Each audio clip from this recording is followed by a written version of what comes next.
career ended.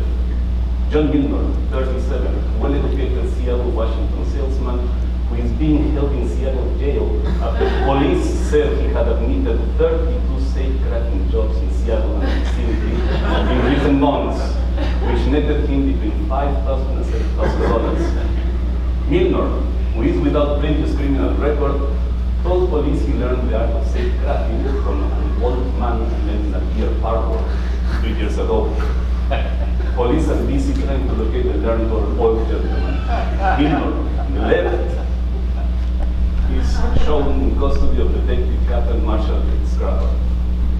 This is June 1937, so this picture was taken almost 80 years ago.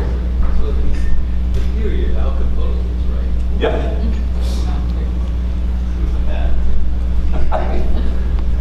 They had to teach you off. Right.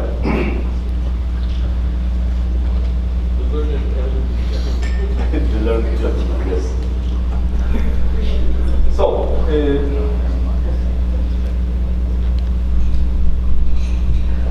I will have a long background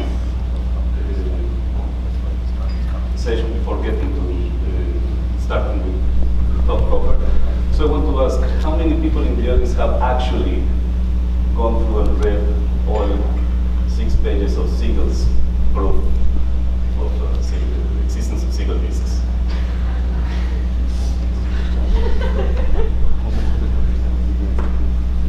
Right. Me too. I mean, he has a way of grouping coefficients so that he gets cancellations, and I wasn't able to figure out how on earth he ever thought about it. Well, if you have read my article in the notices in 2011, everything would have been made crystal clear. I'm going to explain what he did. Not everything. I want to stop at the crucial moment, but I will give you a very good idea of what is going on. So, I know from my previous experience that people in the back cannot really see the pointer very well back there, so I will just try to point very slowly. We just have an arbitrary power series with the linear coefficient lambda. You can always rescale the coefficients so that the radius of convergence is 1. You normalize the function that way. And, well, there's no constant term, so 0 is a fixed point. The multiplier is lambda. We all know that the typical question is how to integrate this thing, and the interesting situation is when lambda is a number and the angle of rotation is irrational. So, can the function be linearized? What this means is, can we find an analytic power series phi that conjugates f to plane multiplication by lambda?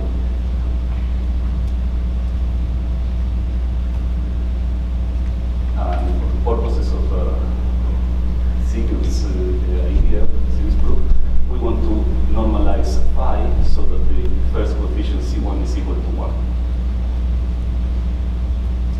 So, 1942, 5 years after that picture, Carl Ludwig Siegel proved that yes, indeed, it is possible, and this was contrary to the common ideas at the time. Most irrational angles allow you to linearizability. That paper was hailed by a member of his audience as one of the landmark papers of the 20th century. And I'm going to explain you what he did. So here's the linearization equation. F has a power series, phi has a power series, so why don't we just go ahead and write the power series, the linearization equation, and so the power series. So there is phi, and that's the power series for F, and that's the power series for phi with input lambda c. When r is equal to 1, that the first power of the power series is just 1, so you can take that first term, move it to the left, and rearrange terms in this way. So now sums start with index 2 here and there, and this extra lambda is just the lambda from the first coefficient that I have here.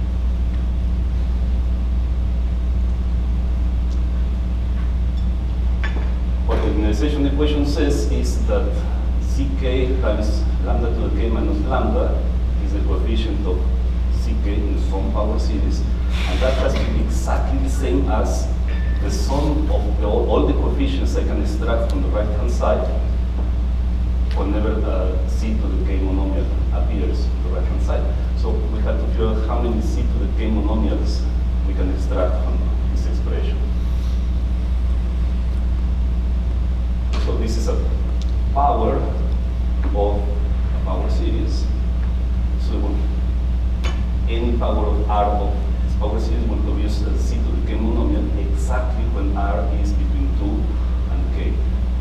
So as little as 2, if r is larger than k, the lowest monomial you get here is c to the k plus 1, so it's not going to contribute anything.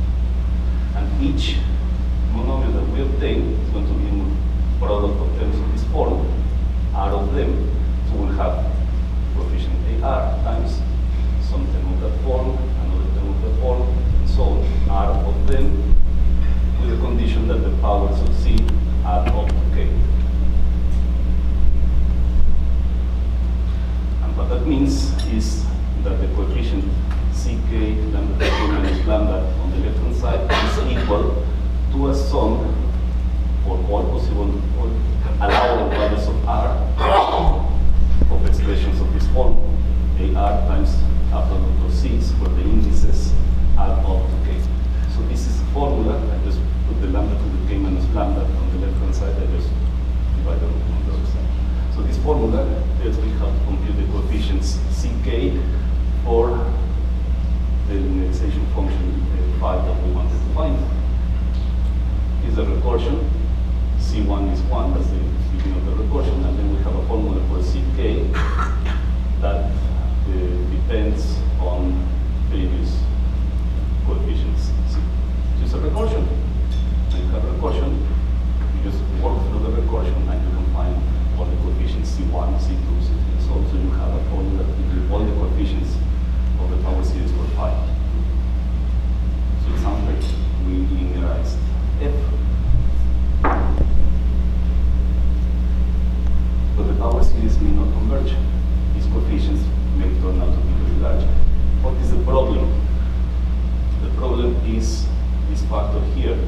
Lambda is a unitary number, the angle of rotation is irrational, so powers, k, the k power of lambda, will every now and then come very close to lambda, so that this denominator is very small, so the whole coefficient is very large. If your angle is wrong, in some sense, then those small denominators will get extremely small and will happen too often. So we will get enormous coefficients and then the sequence will not converge. What we want to do, what Siegel set out to do, was take this recursion and prove that there is an exponential rate of growth for those coefficients. The exponential rate of growth of the coefficients is 1 over the rate of convergence. So you will have a positive rate of convergence for phi, and then you have linearization. So here's what Siegel did, and this is really amazing. Instead of this small denominator coefficient that appears here, substitute the absolute value, which is what the only thing we really care about. How big is that coefficient? Substitute that coefficient and invent a new sequence of coefficients, C1 hat and CK hat, substituting the complex term that is here by just the absolute value. We are not taking the absolute value of the CK's above. We're taking absolute value of the small denominator term and substituting that in the recursion to get a completely independent sequence of coefficients, C hat. Since those are real values, then this recursion will give a sequence of real numbers, and obviously the triangle inequality will say that the absolute value of CK is at most CK hat. That's the triangle inequality. I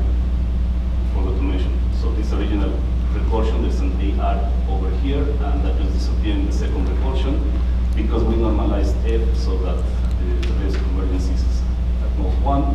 So all the coefficients A of the power series for F are less than 1. So I can just make that A disappear to make things simple. So triangle inequality. Now, we all know that this issue of the small denominators is very delicate. The coefficients are complex numbers, so you expect to have big complex numbers in all sorts of directions, and hopefully, because they're moving in these different directions, they will cancel out, and that will contribute to slow rate of growth. When we're taking absolute values, everything becomes positive, there is no cancellation anymore, and yet, that's my alarm for this situation, and yet, the growth of this real sequence, C hat, is still exponential when the rotation number is very infantile. And Siegel managed to work and prove everything as one. So let's see what happens. Here is my new recursion, real numbers. Those are the small denominator terms, absolute values, real numbers. And let's just play with this recursion. C1 is 1, C2 is epsilon 1. Please notice that there's a discrepancy in the indices that turned out to be important. C is better at some point. Times all the combinations of previous C hats for the indices add up to 2. So the only way to add up to 2 is 1 and 1. So this term is trivial. We just get epsilon 1. C3 will be epsilon 2 times all the combinations of C hats for the indices add up to 3. So 1 plus 2, 2 plus 1, 1 plus 1 plus 1. And when you unravel the values of C1 and C2, you obtain an expression like that. Same for C4, and you see that this starts to grow in complexity. So all the different ways of adding indices to add up to 4, 1 plus 3, 2 plus 2, 3 plus 1, you have to come that twice, 1 plus 1 plus 2, and so on, 1 plus 1 plus 1 plus 1. And when you unravel the definition of previous you get an expression like that. Because of the way that this blue sequence of is constructed, you will see that CK consists of a sum of terms like this. Each of these terms is a product of epsilons of one kind of or another. Although it's more difficult to describe them that way, so the recursion is much easier. We want an exponential bound on C hat, so let's try to figure out which of these terms is the largest. Which one is the largest in this expression actually depends on lambda. Different lambdas make this one is larger, or that one is larger. It really depends on lambda, and it becomes difficult to track. However, you can define delta K to be the maximum of those products given a lambda. Define tau K, which is just the total number of different products that appear with multiplicity. In this case, for C4, you can see that tau 4 will be 4 of this kind, plus 2 of this kind, plus 1 of this kind, plus 2 of this kind. So total tau is equal to 11. And of course, then CK hat is at most the largest small denominator product that appears times the number of products that appear in the expression. Trivial observation. This is what Siegel called Cauchy-Mayor method, and I tried to track what Mayor method of Cauchy really is, and I found no other reference to Cauchy-Mayor method except in Cauchy's book analysis. What he actually uses is better. That's what Siegel found. Or it was a common expression in German textbooks, which I could not learn. Right. So remember what is going on. We have the coefficients of the original 5. We take absolute values to make a different recursion, which is going to be much larger terms, and we want to bound that, give an exponential bound on that. In order to bound that sequence of CKs, we take the largest expression that appears inside and multiply the number of expressions that are there. So these estimates seem to be really bad. still they work. So let's see, there's a recursion. Is one the last example see for hat, so that you see the type of terms that appear, and the inequality that we're trying to work with. So we want to find an exponential bound for the deltas and an exponential bound for the taus. The deltas are built in this way. What is the largest product that appears here? Well, since C hat, CK hat is constructed as a sum of products of previous C's, the largest possible product that we will find has to be product of the largest terms in some collection of C's over there. So alternative way to define delta K is just as what they say is the term epsilon K minus 1 times the maximum of the deltas for the previous indices or the indices add up to K. So that's the formula that he used. And the taus. And this is a very nice thing. Pretend in this recursion that all the epsilons are equal to 1.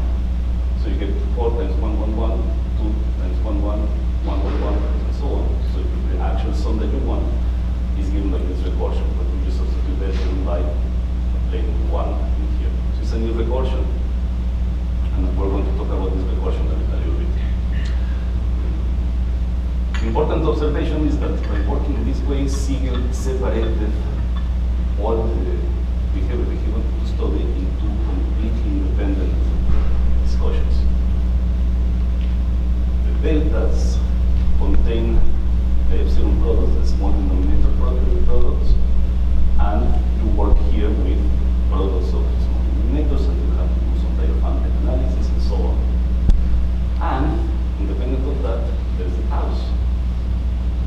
And the taus are given by this recursion, which is very much related to the original recursion. But this recursion is just a combinatorial object. So Siegel completely separated the diaphantic analysis part of from the combinatorial part of which comes from the structure of the linearization equation. It worked for him, but we will see that we can do better. So let's talk about the taus a little bit. In green, so that you don't see it very well, I substituted the epsilon so that it's barely visible. Here are the first entries in the sequence. It's just a combinatorial sequence, or known as the small Schroeder numbers. There's the large Schroeder numbers that are almost top of the sequence. This sequence is very famous. It counts, it's a sequence that counts all possible ways of inserting parentheses in an expression with N with K factors. Which I'll show you that later. So let's see. That's a recursion for the taus. The same type of logic that we followed with the linearization equation will give us that the generating function for tau, for the sequence of the numbers tau, the generating function satisfies this recursion. This is similar to the linearization equation recursion, where there is no lambdas anymore. So the lambdas are not there, and there's no coefficient A. But this is basically the same type of recursion. So that you get not recursion, the same type of functional equation that gives that recursion. And when you substitute, when you give a name to the generating function for the taus, it's called that y. You see that you have the generating function here, and inside this parenthesis, so the function y has to satisfy that y is equal to, well, you see this is just a geometric series on the input y, starting at 2, so you just have to move some factors, first terms, and you get an expression like that. Y is equal to y of c is equal to c plus y squared over y minus y. So you can actually solve for y and find the generating function. Take that function, compute the Taylor expression, and what you get is the Schroeder numbers. And of course, the radius of convergence for this function is just the smallest root of 1 minus c plus c squared, which appears in the square root. and that what is 3 minus root of 8. So the Schroeder numbers, the sequence of Schroeder numbers, grows with an exponential rate 3 plus root of 8. So it grows exponentially. And this was as much as Siegel was interested in this particular sequence. He was interested in the Diophantom part of the problem. So from as there is an exponential bound for this, he was satisfied. All right. How did he deal with the deltas? And this is what John was complaining about. First, we have to establish a condition on the small denominators, on the rotation numbers, so that we can obtain a result. And the version of the Diophantom condition that Siegel chose is this: the absolute value of 1 over lambda to k minus 1 minus 1 is bounded by a constant power of constant number times the power of the index k. If you write it in this format, that nu is 1 less than the order, the Diophantom order of the numbers we all know. So bounded numbers of bounded type will have a nu equal to 1. Right. Now, this is not a very good bound on the small denominators. Remember that we will have a lot of products of epsilons, and we have a lot of epsilon products, and each one is bounded by a power that contains a k. The bound will become factorial, and that's not what we want exponential growth. So, Siegel had to figure out how to do this. I'm going to show you the trick that he found, and it's a completely trivial trick. And it's amazing that such a simple idea actually carries so much. The philosophy is you keep track of the size of the small denominator terms. Once that one of those turns out to be very large, you have to wait a long time until you finally find another that is comparable in size. And that's made more precise by the computation that's here. So here's an equality, and everybody will agree to this equality. Even some of my students will actually notice that this is correct. Take absolute values, so this lambda disappears because the absolute value equal to 1. And then you get an inequality. Triangle inequality all over again. But you can see that each one of the 3 expressions in absolute values is the reciprocal of a small denominator term. So what this equality down here says is that the inverse of epsilon p minus q is less than the inverse of epsilon p plus the inverse of epsilon q.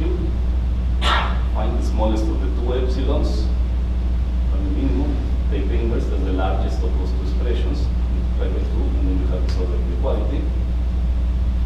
So that epsilon with index p minus q is at most 2 times, sorry, the inverse is at most 2 times the inverse of the minimum of those 2 small denominator terms. So let's flip the inequality around, and we find that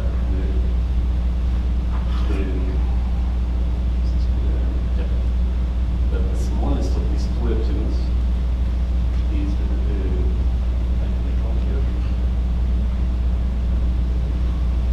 That's correct. It's correct. The smallest of the 2 small denominator terms that appears here will be bounded not by a power of p or q, but by a power of the difference between p and q. So when you have a lot of terms with nearby indices, instead of having bounds on the indices themselves, you have bounds on the differences, and that is much more convenient. Very simple observation, but Siegel was very proud of that. He actually wrote this in his paper.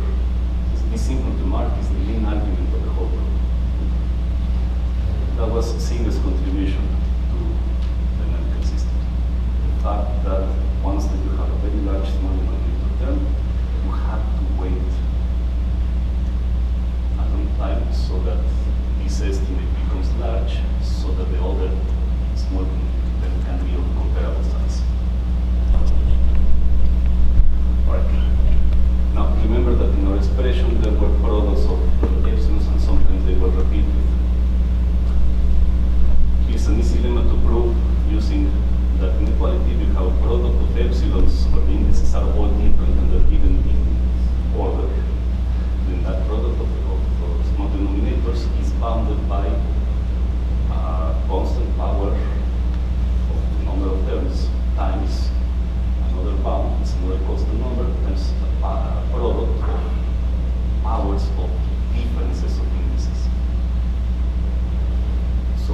the indices are consecutive, this boundary is very good.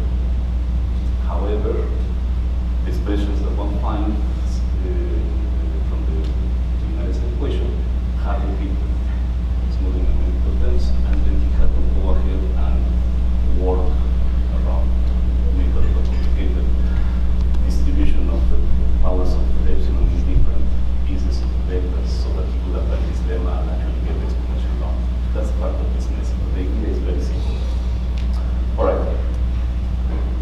So by doing this, he actually managed to get an exponential bound on the deltas, this exponential bound on the taus, and then you get the exponential growth of the sequence of coefficients,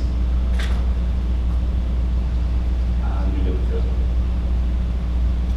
right. So what are the consequences? Here's an example. You get just, if f is just a quadratic polynomial, and you choose golden rotation number, is bounded, this is a number of bounded type. So in that case, nu is equal to 1, so you apply all the estimates correctly. Here is the 3 minus root f coming from the tau. This is the estimate that comes from working with the taus, which I did not give in detail, but it just comes from that inequality. And you find that the radius of convergence of the linearizing map for the golden disk quadratic map should be at least 0.002. Which is not a very good bound, because at least experimentally we know that that single disk is considerably larger. So what happens? Too much reliance on triangle inequality gives you the result that you lose tightness of bounds. Let me show you again what is the issue. We want to get exponential bound on the C case. The absolute values are bounded by another sequence where you take absolute values of the coefficients. You lose all information about possible cancellation of complex numbers, and then you bound the C case by just taking the largest term that appears inside and multiplying by the number of terms that are there. Again, not the tightest inequality that you can get. It works. All right. So the idea is to try to go back to the conjugating equation and actually just work with the coefficients, pedestrian work with the coefficients, and try to use the combinatorials of the conjugating equation to get better bounds. So let's just see what is going on. We have this sequence of this proportion between the shaded numbers. Here are the numbers again. I was mentioning that this count number of different ways that you can insert parentheses in a sequence of different factors for k equal to order C11 such combinations. If your function is quadratic, then all the higher order terms disappear, and the only thing you can get here is r equal to 2, so you can get products of two different taus adding up to k. For the indices up to k.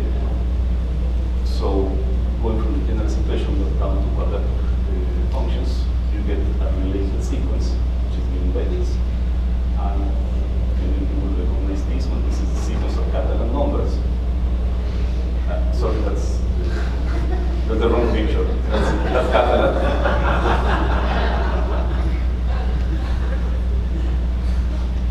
And Catalan numbers have a combinatorial description as all the different ways that you have to insert parentheses in a sequence of factors so that you don't have multiple terms.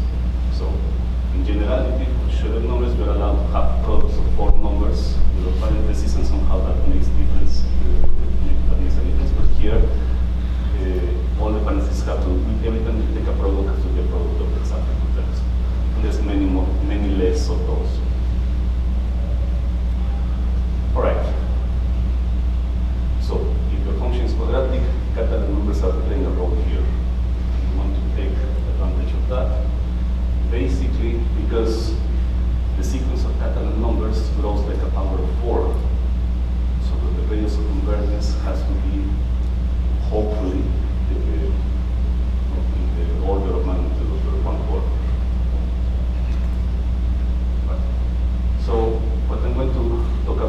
is how we have been working with the combinatorials in this situation. This is joint work with Magnus Aspenberg, University of Lund, and we figure out that it's more fun to work with the inverse conjugating equation. When I show you maps the list, Siegel list, and conjugate that, you want to go in the opposite direction. So when you work,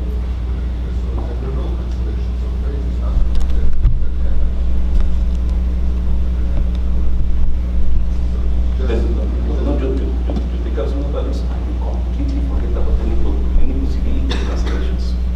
You forego the possibility to hunt for cancellations. It still works. You still get an exponential down. That is not tight. So what we want to do is try to avoid that as much as possible and to actually hunt for cancellations. But so we look at the inverse linearization map. You work out the result of the equations blowing the power series, and you get some recursion for the coefficients of the inverse linearizing map. I just noticed I have a term with notation. This I cut and paste that from different papers. So these A's are now the coefficients of the inverse linearizing map, and the original coefficient A's from the function f are no longer going to appear, but that's okay because we're just working with quadratic function. Right. So you see in this other version, the recursion has some binomial terms. So here is what we did in order to understand that recursion. We substituted the smooth denominator terms by just a constant term, just a parameter x, and work on the combinatorials of this.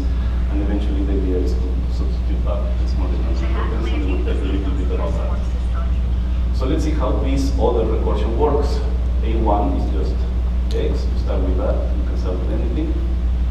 A2 is x, appears up there, times all the possible binomial combinations with previous a's, so that the top of the binomial starts at the ceiling of n over 2 and goes all the way to n over 1. So when n is 2, that's the only binomial you can get, and that's the expression that appears.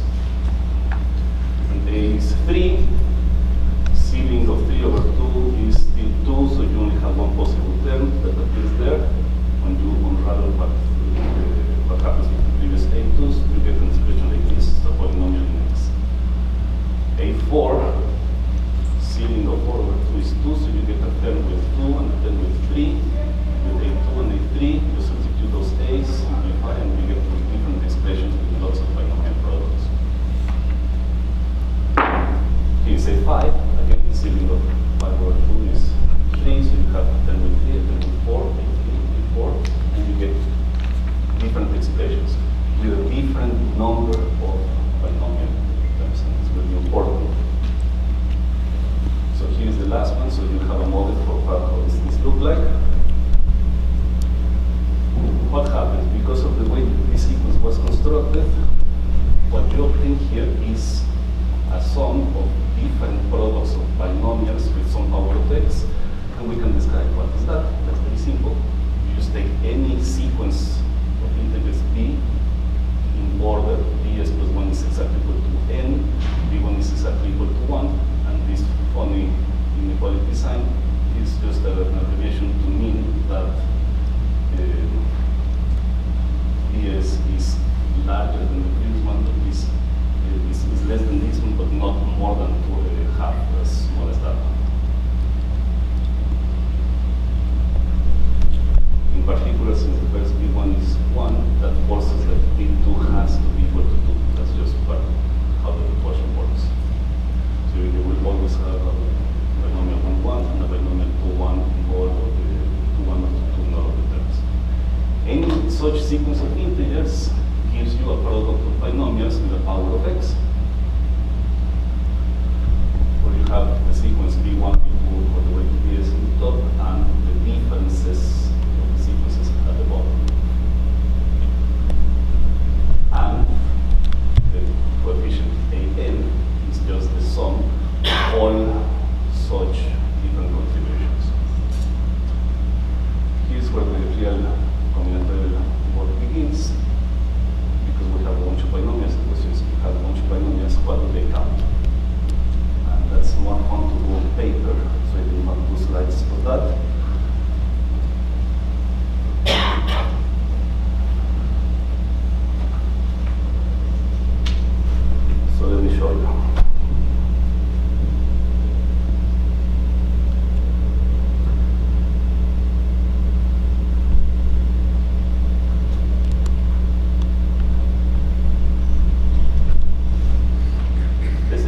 such sequence like this one,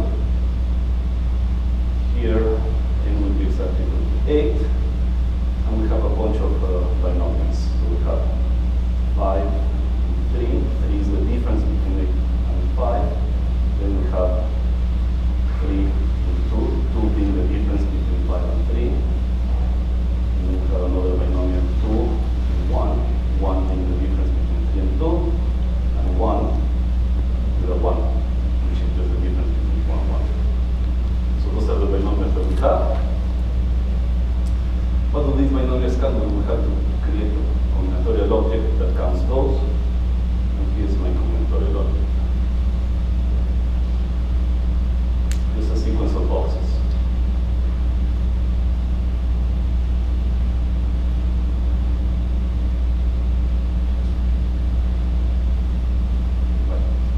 And what we want to do is fill these boxes with numbers.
Count.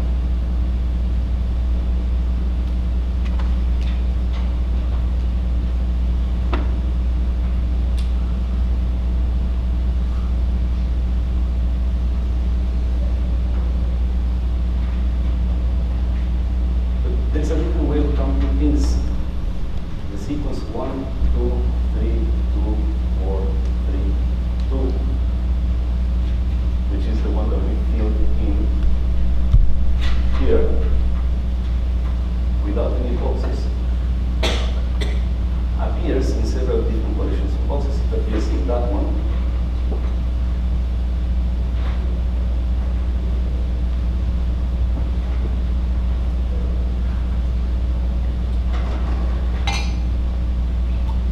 You can make those numbers fit in these collection boxes. But it also appears, for example,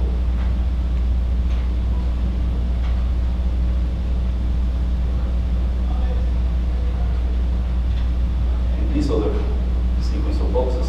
The only thing we did is cut this block of 3 squares in blocks, and you can actually make those numbers fit in here. This corresponds to the signature 8, 5, 3, 1, while this other sequence of boxes corresponds to the sequence in reverse order 1, 2, 3, 5. 7, 8, which is a valid signature. It's a different box, but this sequence of numbers can appear here and here. So this sequence of numbers contributes x to the 5th power here, but it contributes x to the 6th power over here because you have a sequence of 6 numbers. It also appears in different ways when you split all of these boxes in all possible different ways, as long as there is a split here or here or here, you can include this sequence.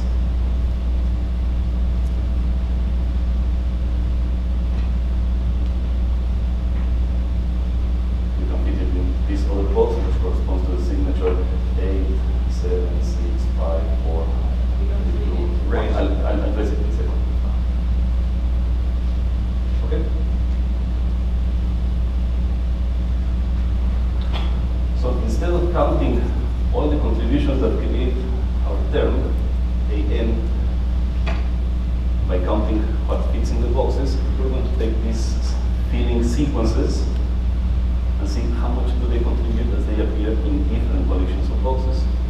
But you see, the power that appears here just counts the number of boxes you have. As you keep splitting, you get higher and higher powers until you reach power 8. And all possible splittings appear there. So that creates a hypercube of box patterns, all of which accept the same filling sequence. So I didn't write all 8 different combinations here.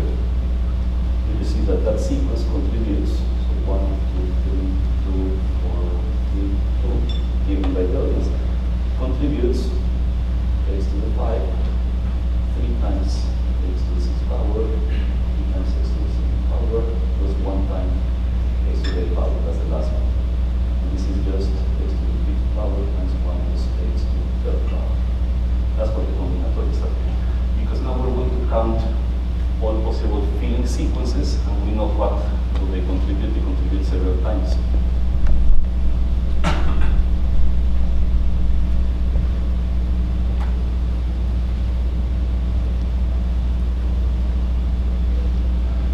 So here's some example of filling sequences for n equal to 5, and you see that the number of contributions that each one of those gives is basically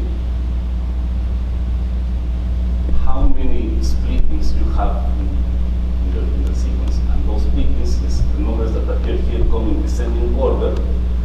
What we're really counting is the descending positions of our sequence. Like we go down from 3 to 2, that corresponds to this separation. Those two separations correspond to the descent from 4 to 3 and from 3 to 2. So the only thing we have to do is list all of these filling sequences and count the number of descents. So in that example, this sequence, for example, has this descent at 3 to 2 and from 2 to 1, so it's 2 descents. So it contributes that many different terms, actually 4 terms.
sequence of coefficients a n that we're constructing related to the inverse conjugating function, but without the small denominator terms, has a very nice and strange behavior.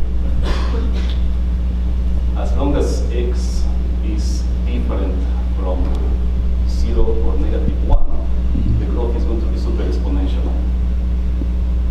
Which sounds kind of obvious because there's a lot of binomials, but it's not so obvious whatsoever. When x is 0, of course, the sequence is just a sequence of 0, so that's not interesting. But when x is negative 1, we get capital numbers with alternating signs. This whole decomposition that I've been talking about here just proves that theorem in the simple cases. Let me show you. If x is positive, it should be capital X's. If x is positive, then we use this decomposition, and we know that there is factorially many terms that come from all possible different Playing sequences. Remember, the j term has to be at most j, so you have factorially many ways of filling those numbers. So I have n minus 1 factorial times the largest power of x here. If x is positive, that term alone gives super exponential growth. That's that. If x is less than negative 1, then we use this alternate expression for the same polynomial. This is kind of the opposite of the composition of the polynomial as a Bernstein polynomial.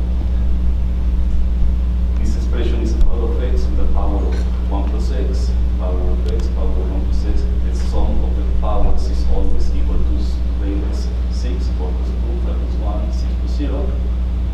And because x is less than negative 1, both the x and 1 plus x are negative, so there is no going to be cancellation. This term has the same sign, either positive or negative, as this one and this one, so we will have no cancellations. We will have that this is bounded by the sum of all those terms, which again is factorial. So when x is less than negative 1, you have super exponential growth, and that's that. And of course, when x is exactly equal to negative 1, everything here disappears, except the last term, you have 1 plus x to the power 0. But that coefficient corresponds to all the Playing sequences that have no descents. And that's a classical result that such sequences are countered by the Catalan numbers. So it sounds like a very simple result. If x is positive, then everything accumulates, and you have factorial in many terms, so it's going to grow factorial. If x is less than negative 1, same story, just that you have to write the formula in a little smarter way, but it still is factorial remaining for obvious reasons, and that's that. But what happens if x is between negative 1 and 0? In that situation, these terms are positive, these x's are negative, so you may have cancellation between the terms. And that's what we're trying to understand, is cancellation. Even without those cancellations, we will have super exponential growth.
we have to translate this single-minded operator to an operator, functional operator in F2,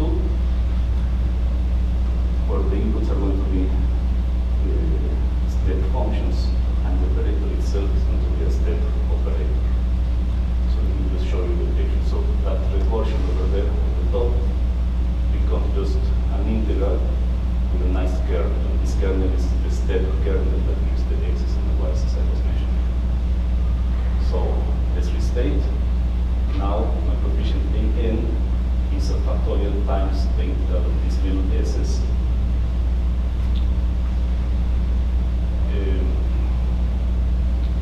And then the next sequence of s's is given by the previous sequence of s's, applying this operator a, whose kernel alpha looks like this. The kernel of alpha has different values for u and b. As if u comma b is in this region, you multiply by x. If u and b are in this region, you multiply by y, and use that kernel to integrate your sequence. The idea is that as n grows, that stem-like kernel gets closer and closer to the kernel that is split by the diagonal. And just to remind you what we want to do, since an is an integral sequence of s's, we want a lower bound for the integral of s's for some subsequence of s's, because some of the sequences of s's will actually be very close to zero.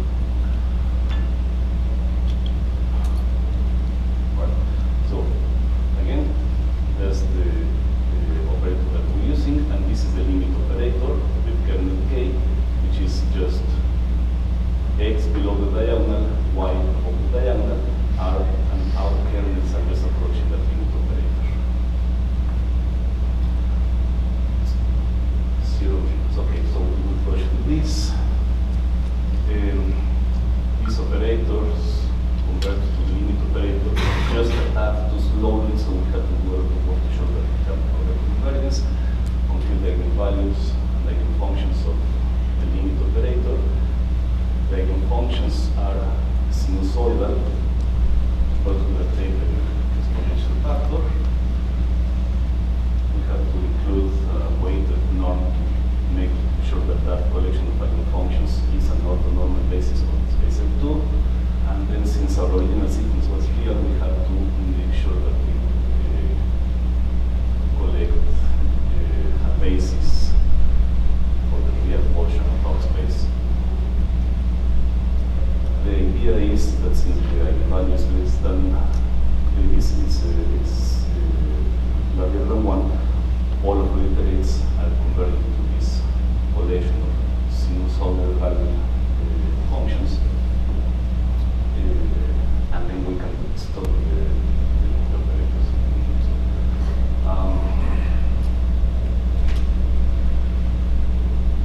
I guess I can just skip that part. Because I want to say what's the moral of the story. The moral of the story is that it turns out to be very important to prove that you have super exponential growth, even when the equation has all of these binomials. And that hints at the fact that the combinatorials are pushing for an exponential growth of the terms. We can use the same combinatorials that I described to describe the interaction of the small denominator terms. Instead of just powers of x, you have products of small denominator terms, and you know exactly which small denominator terms are here. And we can use the comparison you described to get about on the growth. Alright, so this is just an outline of how we prove that we get actually get super exponential growth. Alright, I have to finish. Before that, there's two stories that I've been itching to tell. So let me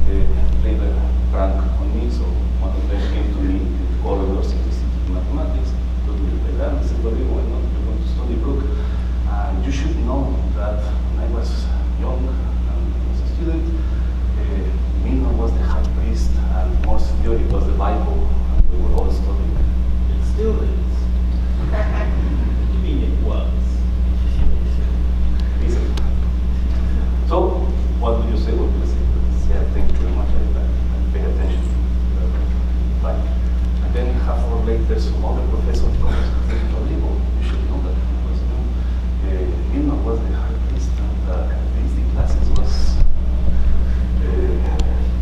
the Bible. We also taught characteristic classes. Okay, good to know. And then the next day, one of the professor comes by the and says, Rodrigo, you should know that when I was young, Milnor was the high priest, and we all read the book on Catholic. It was the Bible. Okay, I understand. So I ended up installing book. I spent 2 years proofreading, analyzing one complex variable, for which John Milnor is the high priest, and this is our current Bible, and we all benefit a lot from it. The other story, we have all read this book, we have profited from it. I think everybody can agree that Jack is, we are all students of Jack. So here's a story of somebody who actually didn't make the cut. So this was actually before I arrived in Stony Brook, but this was then at the time. Jack was giving, I think it was a differential equations course, and then the TA, friend of mine, was in the office, and a student comes and says, can you please help me to say, I don't understand anything what's going on in class, and I spend 3 hours studying equations and trying to understand, and the girl is finally very happy with tears in her eyes. He says, you explained very well, is there a chance that perhaps you could teach the rest of the course? What you mean? The rest of the course, because the student says, well, yeah, that Milnor guy, he doesn't really know what he's talking about.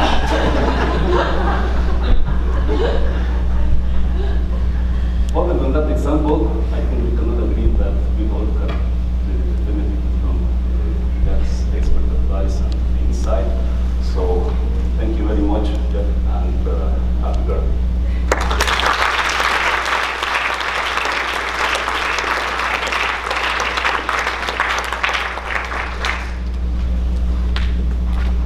Well, I have a green light. Maybe we have time for one question. No questions. Let's thank the speaker again.